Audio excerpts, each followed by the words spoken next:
cả san núi hả? Hô hô ở tay lên cha nó cắt làm luôn rồi hiểu không? Nó sạch rồi là mình không giữ nữa. Các thầy nói thế đi, thầy nói thế thì sau này thầy về ngoài quê thấy cấm này không giống. Thầy hang chàng này.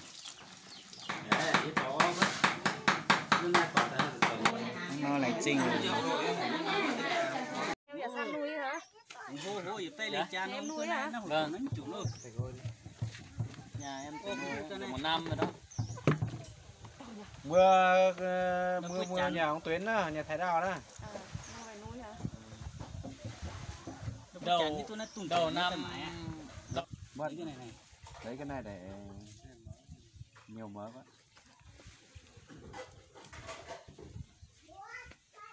Lấy cái miếng này làm gì? Gói bánh. Gói bánh hả? Gói bánh chưng. Cái này á, có người là nó lấy cái này nó lược ăn. Luộc á? Cái này ngon lắm, thịt nát mà. Mỡ vậy sao ăn được? Bà chỉ thật là cái này mà người giao đấy. Thì người kinh thì không biết bà chỉ ở đâu nhưng mà người giao lại bà chỉ cái này. Cái này đầu bếp là chủ yếu là được món này. Còn ngoài ra là món nào không được ăn thì thôi, chứ cái này không được ăn là bỏ về luôn đấy. Con heo cái là ngon đấy. Nói như đúng. Không được ăn này là không cần nữa hả? Cái này thịt nát, người ta gọi là thịt nát. Nhưng mà cái này như nó không béo bao nhiêu.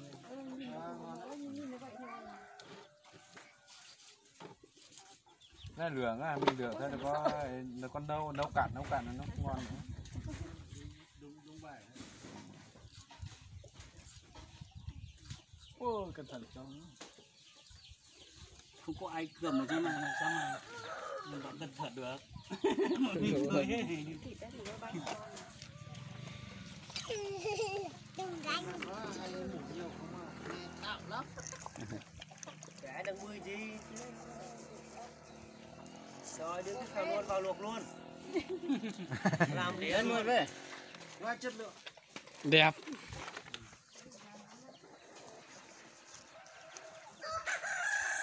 Đó, ra rồi đó. Ra. Đấy. Dính cái tí ở đấy, cái cuốn đây, đây. Rồi. Nhìn thấy miếng khảo kia là muốn làm đĩa đấy. Thựa lại. Tối nay kiểu gì cũng được hả? Thích thựa lại thôi. Nói chung là ngày Tết thì không phân biệt.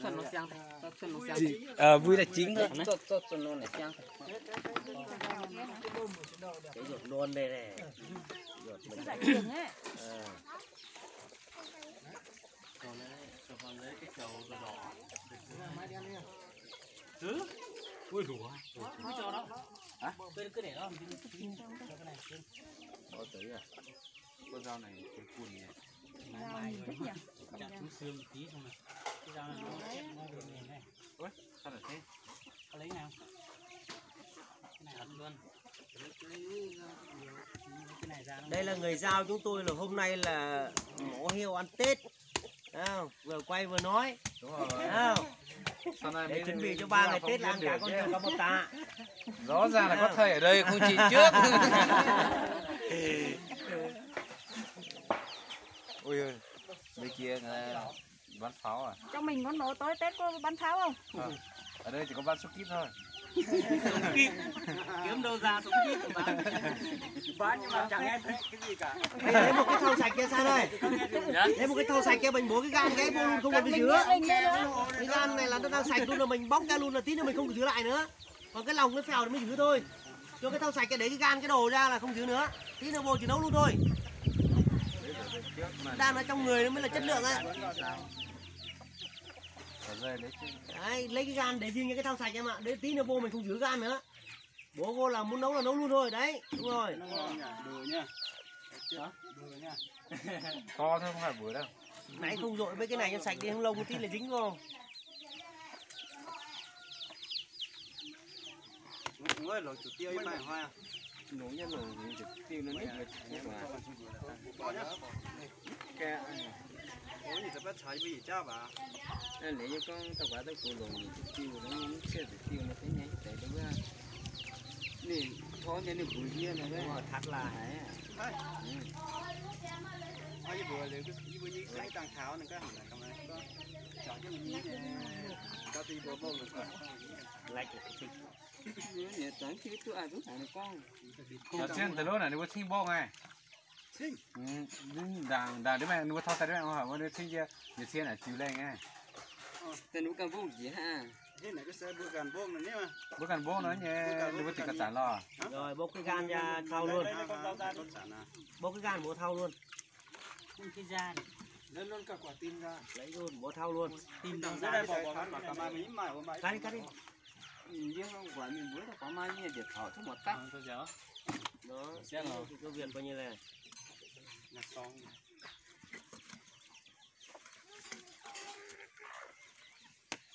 hạt hạt cái cho ông ta củi nó không ra hả chút hết à cái đó nó không cần đấy là tin là nếu mà làm cái món gì là chơi cắt làm luôn rồi hiểu không? Nó sạch rồi là mình không giữ nó em không? Cái đó mới để phải dùng luôn đấy. mình lấy cái lá này đây này lá này mới ngon này Cái nào ngon chua vô cái nồi trước đi. Nhiều Vào quá. để tí nữa với ông chợ về. Tí Mặt có trước phải rồi lừa. đi. hơi vội tí thôi thôi ơi Tí có phải lừa nữa mà. Cái nào số số bán cho thầy. Cái nào xấu cứ đoán này thôi. cái bộ lồng này mang cho thầy luôn Không bỏ lòng thì sao cho được. Cái đấy là cái đẹp mà. Chủ yếu là cái bỏ lòng là ngon chứ. của anh là cái bộ lồng này Ý cái nào xấu bán cho thầy. cái này Bố đã luộc luôn. của anh hết đi nhá không có Ôi cho nếu mà chỗ này là cho thầy là cho thầy mừng quá đấy. Chạy Ông về ăn không ngay. hết đâu. không có này mở mà Bóc cái lá lách cho sạch luôn ra đi. Thầy không ra đấy mà nó lại dính nữa không? này mở Đâu cái lá lách kìa anh kìa. Đấy. Bóc bố vào cái thau hết luôn đi. Đấy, bóc hết vào cái đâu là tí nữa mình có làm muốn gì là mình cứ thế mình làm không cần phải giữ lại cái đó đâu nha. Nó sạch tinh rồi đấy. Trong con heo ra là chưa có bẩn gì đâu, mình cứ bỏ mình làm chế biến luôn thôi. Bữa này nó nhỏ này tính giàu. này bữa này nó có giờ nó khu cái Nhưng mà thật ra hắn nói. tam nhỉ nó làm Mấy cái dao nhiều thích nhỉ.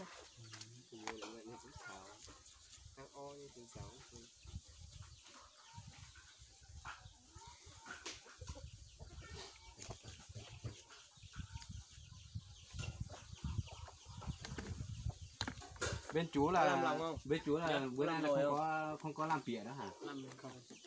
Rồi heo. Người Thái Điện Biên Lai Châu là cho nó làm pỉa nhiều. Em đánh đậu này. Nhưng mà toàn là con pỉa chiêu thôi nhỉ, pỉa là ít người ăn đúng không? Lấy cái tiết này nhồi nhồi với cái mỡ nhồi và nhét vào cái ruột này này. tiếp về em chồng vớt hết Vớt hết à? Nãy bảo đấy thầy đừng có về thì Để nó về cho. Tí rồi vứt Bé hả? nó không vớt hết nhà. rồi thầy Phí thế. nguyên cả con cắt tiết cho ra hết chưa? Đấy, và em là con tiết Đâu ở đây dân người dân tộc giáo là người ta ăn tít. Không. gọi nhân dân tộc giao không ăn đâu đạo nghĩ đạo tin lành không ăn đâu lành mà rượu không uống cái nào chứ? đúng là rượu bia Thế thì các món ăn người giao ngoài quê thì các thầy nói thế thì sau này thầy về ngoài quê thấy một kia uống một kia ăn tiết thì thầy bảo ôi dồi sao lại miền Nam đấy là mình ăn nhỉ đi theo đạo. không nói dối cho thầy biết là thầy vậy đấy Theo đạo đâu, có uống mà. có người Dao nam không ăn tiết mà dao bắc ăn tiết sao lại ăn nhỉ nhưng mà ở ngoài Bắc người ta còn tiết heo là người ta ăn sống luôn á. Vậy à? Tức là người ta đánh tiết canh luôn á. Cái đó vô cây. Cái à? Chuyện đi chậu. Ta ném mà vô lò. Ta mua hiến đa hả? Thun ta bị à tới mà kiến này nhá. Này Hiến đa cũng mà ta. nếu mà béo ơi thì Ăn là cho ăn chuối là sao? Béo thì mua lá của nó bằng gần đây rồi. Hơn luôn. ngoài Bắc cái heo đen kia nuôi cả 2 năm kia Ai biết làm lòng thì làm lòng thôi. chục ký này. Rồi này ai? Đang bữa cắn ra để hơi chắc gan. Hơi chắc gan hô có tàn bữa. Hơi bữa tao. Bé con nói nhá. cái cả hai quên cũng nhỉ cá lưới cá quả họ Thế thì tôi thì à. rồi không có thêm luôn Tao rồi. Thật được quá. Hôm nay tao. Thôi chủ tay. chả lưới không tên nhá Bây giờ là chơi với cậu mày á. nhưng mà thì lớn Không cười không cười. tới đây mà không vui Bây giờ là kiếm cái tiền theo về đi ra ngoài kiếm cái cây về bắt đầu tối chạy vào này những kia này.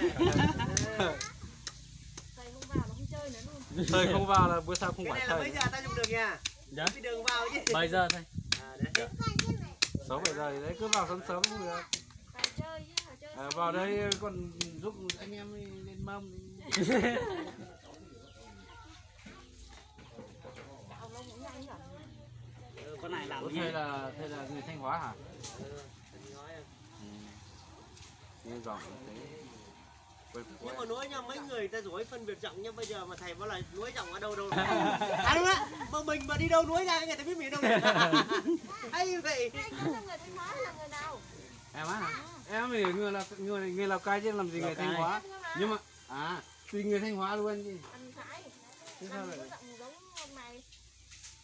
Thế cũng thấy cấm này phải giống. cấm này không giống. tới hang chàng này này vừa tôi uống phun này phun biến dần tay tao này nôm ô hang chàng khơi nhỉ Ô, không cao luôn. Đánh sao vậy à?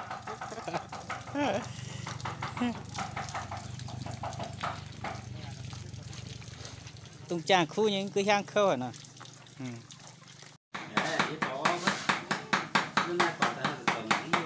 nàyนี่ก็คือต่ออันประตานนะแกก็ชื่อประตานนะ น่าจะจดโซ่น่าจะคิดจดโซ่นั่นนี่จดแต่นั่นนี่จดแต่ แล้วแต่พุ่งตัวนั้นน่ะแต่พุ่งโดนน่ะ ยี่ก็เบิดทองมา ต่อไหนเว้น เรื่องกันในพวกอย่างอีกวันไป cái điên tới ní cái điên tới ốp phé อย่างนี้แต่ไหนก็เซ่ก็แต่คอ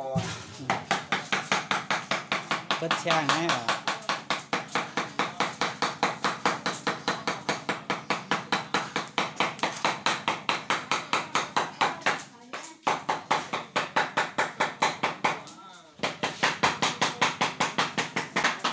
này cha bỏ tới o tôi tới chữ này phải này cho nhìn khoảng thì tốt chứ cái nhiều quần tay số vật tại in quần vật tại in nhà nó cháu tới buông vừa chóm tiêu nè dạng ý đòi vừa mà tế con hiểu thầy quân như hàm với hiểu căn nhung như với hiểu dạng ý đòi nó đây là bà đòi xí chóm tới buông này vừa nó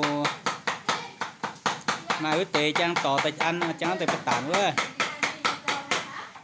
tới nó xe o tới này phải tay vô tía vừa như nó tại tủng này xe o ăn trên này này xe tay kháng nó đồ chơi hàng tới này hóm chơi tới này nó vừa mãi hăng tống tới này chân hoài nó vừa cho tay kháng gai tay ít chứ dao kháng gai tay ồ thế tùng con này nó tay o trẻ này tay vừa chơi nhắn phê tay vừa nhắn này chưa tay vừa mảng ồ ơi chạy vừa đang tụng ơi chạy vừa tôi nhắn nữa hôm nay dùng người cho đi vừa bẩn điều như nhỉ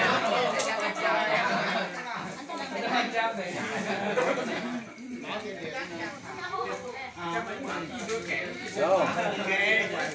Rồi nào, rồi chúc sức khỏe nha. Đây, đâu nha, đâu nha.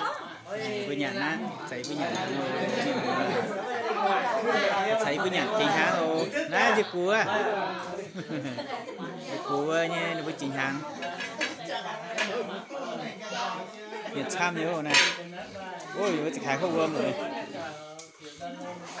tí tao từng ta chăn phía sang chơi phía sang ta chăn khỏi đấy này nào miền mùa ta thấy với nhà nông hoang nó lại chinh